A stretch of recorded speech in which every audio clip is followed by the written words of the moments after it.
लड्डू चाहिए? चलो बहुत मार मारा। चलो इहो हमार साड़ी है। हाँ तो इहो हमार साड़ी है। हाँ बाबा हाँ, सब तो हर साड़ी है। इहो तो हर साड़ी है। हाँ पति देव जी, मतलब ये सब तो हर साड़ी है। अरे बुद्धू पति देव जी, ये सब हमार साड़ी है। हाँ हम तोहरा के बहुत सारा सामान किना दे। अब हमार प्यारी सासू अम्मा हमरा के सब कुछ किनवाइए। ए मनोज। हाँ बाबूजी। कल स्कूल चल जई हो और हमार ननकी पतोहिया के नाम भी लिखा दी हो। 4 गुणे चल 2। आज मास्टर जी का पढ़ौलन हम? जाके हम तुम्हारे मास्टर जी से पूछब। हाँ और जहाँ झूठ बोले ना तो सोच ली है। ने ढोलू का मिठिया मिठिया चिल्ला ले रे। अब उसे तोर बियाह न हो गइल बा। का करी बुआ? उतरा के का बुलावेली? ई देखा पर्दा भी लग गई। सुन बबुआ, तोहर पति देव ना तनिक नटखट बा, उ ध्यान मत दे, चुपचाप खाना खा ले। लो से तू लोग के साथ जन्म के रिश्ता जुड़ चुकल बा। हाँ बाबू, पति देव जी तहार जीवन साथी हैं। ये ढेर पैसा मिली।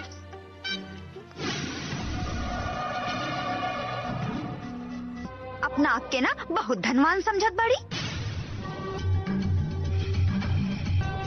तोहर का लागा था? हमार दुको पैसा बचा देले से हमार घर चली। इतना घटिया सोच बा तोहार। जब हमार परिवार के हैसियत रुआ लोग के लायक ना रहे तो काहे भी आ कहीं नहीं। ओए देखा, सुन ला। अरे हमार सोच तो पहले से रहल। और कान खोल के सुन ला, हमार बेटी हमार बोझ नहीं खे। और हाँ, हमार घर में अनाज बाहर आते ई सखियारो खत्म।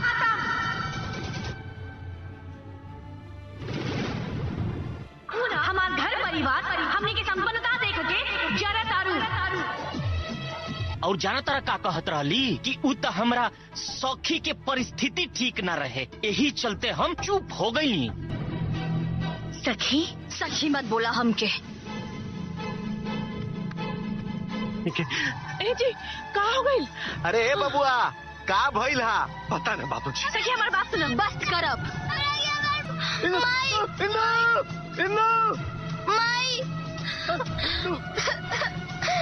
ना हाँ जवान तोरे पतैया के लेके गई रहलिन, उनका रास्ते में एक्सीडेंट हो गई हाँ हाँ और मर गईलिन।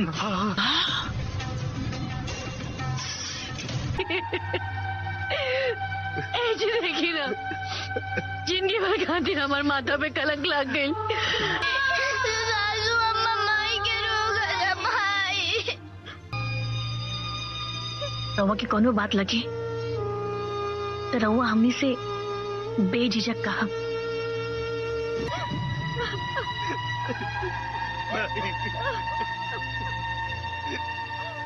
हम दोनों के अटूट बंधन, कबो ना टूटे वाला बंधन। का सखी? ढोलू ढोलू बेटा, ढोलू।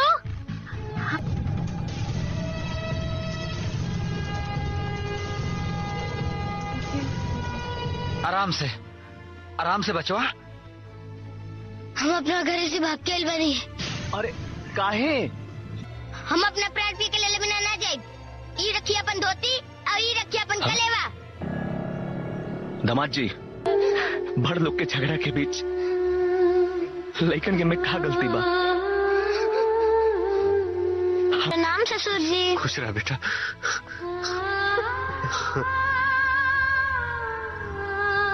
समझी जी।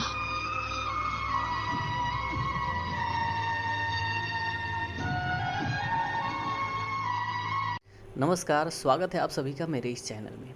दोस्तों, एक काफ़ी लाजवाब फिल्म, जिस तरह की स्टोरी लाइन इससे पहले कभी बनाई नहीं गई थी। हालांकि पुराने रीति रिवाजों पर आधारित कुछ फिल्में बनी हैं, पर इसमें जो कंसेप्ट दिया गया है, मेकर्स ने जो चीज़ दिखाने की कोशिश की है वो काफ़ी लाजवाब है। जैसे कि फिल्म का नाम है परिणय सूत्र, और ये परिणय सूत्र काफ़ी अच्छी खासी स्टोरी लाइन पे बेस फिल्म बनाई गई है। और इस फिल्म में जितने भी सारे स्टार कास्टों ने काम किया है वो भोजपुरी जगत के काफ़ी नामी गिरामी कलाकारों में से हैं। काफ़ी चस्से बच्चे हैं, चलती बनती है। फिल्म में कलाकार कौन है? राकेश बाबू हैं, प्रशांत सिंह हैं, दोनों लीडिंग कलाकार जो फैमिली ड्रामा फिल्मों में काफ़ी मशहूर हैं, सबके चहेते कलाकारों में से हैं। और एक्ट्रेस की तरफ देखें तो रानी चटर्जी जो सबकी पसंदीदा एक्ट्रेस, और दूसरी तनुश्री जिन्होंने कई सारी फिल्में की है और एक से बढ़ के एक फिल्में की हैं। रानी चटर्जी के बारे में ज़्यादा कुछ बताने की ज़रूरत नहीं है क्योंकि आप लोगों को ऑलरेडी पता है रानी चटर्जी किस तरह की एक्ट्रेस हैं और उन्होंने कितनी सारी फिल्में की है और उनकी फिल्में हिट भी रही है कि फ्लॉप भी रही है, ये मैं नहीं बताने वाला। चलिए बात करते हैं फिल्म परिणय सूत्र भोजपुरी फिल्म या परिणय सूत्र भोजपुरी मूवी। फिल्म की कहानी काफ़ी अच्छी है। हालांकि फिल्म को भले ही इस समय मतलब 2025-26 तो अभी चल रहा है, पर फिल्म को रिलीज़ किया गया है 2026 में। सन 2026 भले ही चल रहा है लेकिन फिल्म की स्टोरी को पिछले 50-70 साल पहले के ज़माने में ले जा कर के बनाया गया है।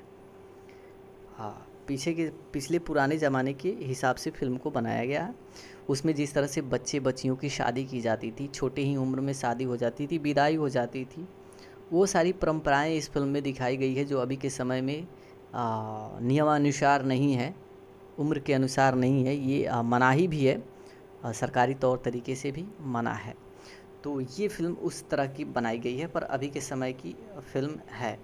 अब फिल्म में तनुश्री और रानी चटर्जी की सखी के रिश्तों के ऊपर आधारित कहानी है, लेकिन कहानी काफ़ी रुख मुड़ता है, कहानी में काफ़ी चेंजेस होता है। सखी का रिश्ता ये सखी तक नहीं होता है, ये रिश्तेदारी में बदल जाता है, समधन के रूप में बदलता है और ये समधन के रूप में बदलने के बाद एक बहुत ही घटिया मोड़ आता है जिसमें परिवार, फैमिली, रिश्ते सब बिखर जाते हैं, टूट जाते हैं। आखिर ये होता क्यों है? बस इसके पीछे एक गलत फहमी होती है जो तनुश्री के बुआ के द्वारा फैलाई जाती है। कोई रिश्तेदारी में कुछ देता है, कुछ लेता है, कुछ करता है तो ऐसा नहीं है कि वो आपको नीचा समझता है या आपको उसके लायक नहीं समझता है कि आप कुछ कर सकते हैं, बल्कि उसकी श्रद्धा है, आप रिलेटिव हैं, उसके मतलब रिलेशन के हैं, आप उसके कुछ लगते हैं तो उसका जो बनेगा वो जो कर सकता है करेगा। हाँ, आपको उसमें ज़्यादा कुछ सोचने की ज़रूरत नहीं है कि हमें ये कमज़ोर समझ रहा है, गरीब समझ रहा है, वैसा कुछ नहीं है। अगर आपको ऐसा कुछ लग रहा है तो आप भी खर्चा कर दो, आप भी वो कर दो, आप भी कुछ दे दो, ये हुई ना बात, बराबर की बात चलेगी।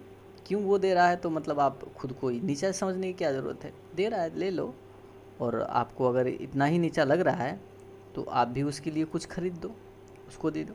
चलिए, यही प्रॉब्लम क्रिएट होने की वजह से तनुश्री की जान जाती है।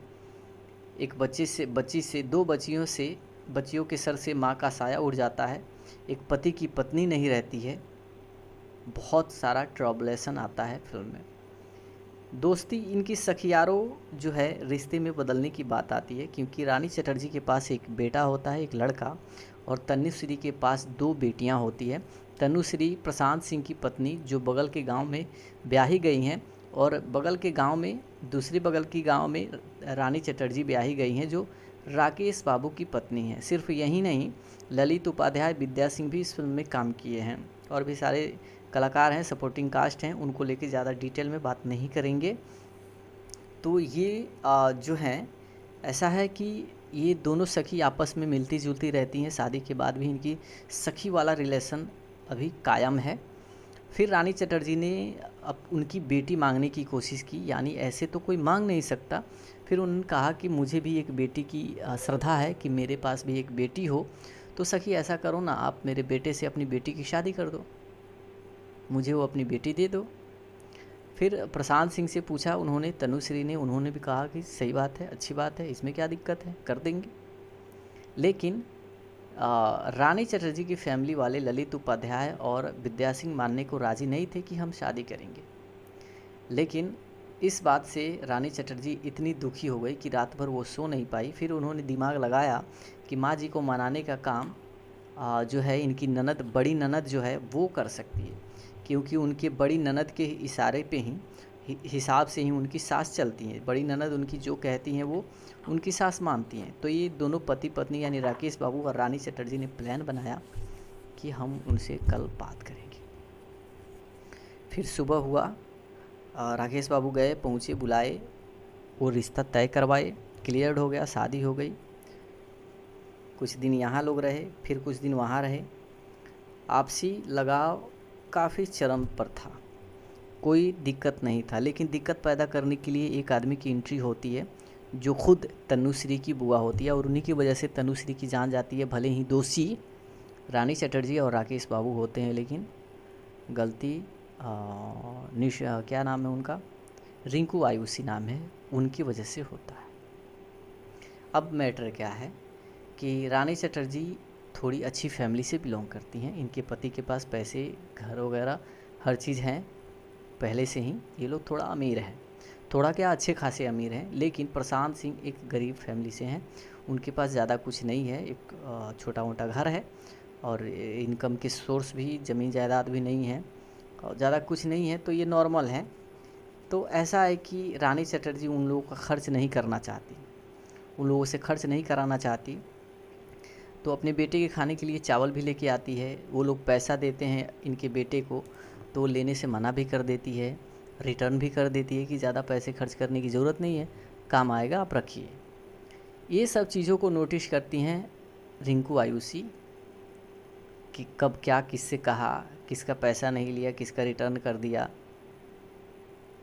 अरे वो तो भले के लिए कर रही थी बेचारी रानी चटर्जी, उनके मन में इस तरह की कोई बात नहीं थी। पर इन सभी चीज़ों को नोटिस करके वो रिंकू आयुषी जो है जाके तनुश्री से बताती हैं। ये लोग यहाँ पे रहने के बाद, तनुश्री के घर पे रहने के बाद सब कोई चले जाते हैं। इनकी जो बेटा होता है ढोलू, वो तो यहीं पे रह रहा है, वो यहीं पे रह रहा है। अब होता क्या है कि ये इनको भर देती हैं इनके कानों में कि आपकी सखी ने ऐसा किया, तुम्हारी सखी ने ऐसा किया, हम लोगों को नीचा समझ रही है, खुद को बहुत अमीर समझ रही है। पैसा दे रही थी दादी जी तो उसे रिटर्न कर दिया और कहा कि आपके काम आएंगे, आप रखिए। चावल लेके भिजवा रही है, चावल लेके आई है। हम लोग इतने गिरे नहीं हैं कि खिला भी नहीं सकते हैं अपने दामाद को। मतलब कई तरह की घुमा फिरा की बातें करी। अब तनुश्री को काफ़ी ज़्यादा बुरा लगा कि हाँ सच में हमारी सहेली जो है हमसे रिश्ता नहीं जोड़ी है, बल्कि हम पे एहसान करी है। और ये बात भी कहती है कि हाँ तुम्हारी समधन जो है, यानी तुम्हारी सहेली जो है, कह रही थी कि अरे मैंने तो अपनी सहेली का दुख देख के उसकी बेटी से अपने बेटे की शादी कर दी। उनके पास 2 बेटियां हैं, सोचा कि एक बेटी से शादी कर लेंगे तो बेटी भी हमको मिल जाएगी और उनके सर का बोझ भी हल्का हो जाएगा। अब ये बात सुन के तनुश्री और भड़क गई कि लो, ये मेरे पे एहसान की है, हमारे रिश्ते को गहरा नहीं की है, मजबूती नहीं दी है, बल्कि हम पे एहसान करके, हमारी बेटी से शादी करके हम पे एहसान करिए। इस बात से तनुश्री को काफ़ी दुख हुआ, बुरा लगा। और फिर रानी चटर्जी जब आई तो इन सब बात को लेके इन लोगों के बीच झगड़ा हो गया। और इस झगड़े में रानी चटर्जी ने उनकी सखियारों तोड़ने का निर्णय भी लिया और तोड़ भी दिया। कहा कि आज से हमारी सखी का जो रिश्ता है वो ख़त्म, हमारे बीच कोई रिश्ता नहीं है। और रानी तनुश्री ने बहुत सारी बातें कही कि हमें नीचा दिखाने की कोशिश कर रही हो, हम इतने गिरे हैं, हम इतने गरीब हैं, ये वो दिखता है। बातें बहुत हुई और फिर रानी चटर्जी ने अपनी बहू का हाथ पकड़ा, रिश्ता ख़त्म किया और अपनी बहू को लेके चली गई। फिर यहाँ तक भी बात ख़त्म नहीं हुई। बात अब रिंकू आयुषी के पति ने फिर घर के सभी मेंबर्स के सामने कुछ बातें कही उन लोगों के बारे में कि ऐसे बोल रहे थे, वैसे बोल रहे थे। हालांकि उन लोगों ने ऐसा बोला नहीं था, ऐसा कुछ उन लोगों के मन में था नहीं, पर ये लोग जोड़ जाड़ करके इन लोगों के बीच में दिमाग में लफड़ा पैदा करने की कोशिश कर रहे थे और वो सही भी हुए। रिंकू क्या है, तनुश्री की जान भी गई, रिश्ता भी टूटा बिखरा और फिर विदा तो करना पड़ा, क्योंकि वो अपनी नफ़रत की आग में उन दोनों बच्चों की जीवन तो तबाह नहीं कर सकते। फिल्म काफ़ी इंटरेस्टिंग है, पूरी फिल्म देखिएगा, काफ़ी मज़ा आएगा।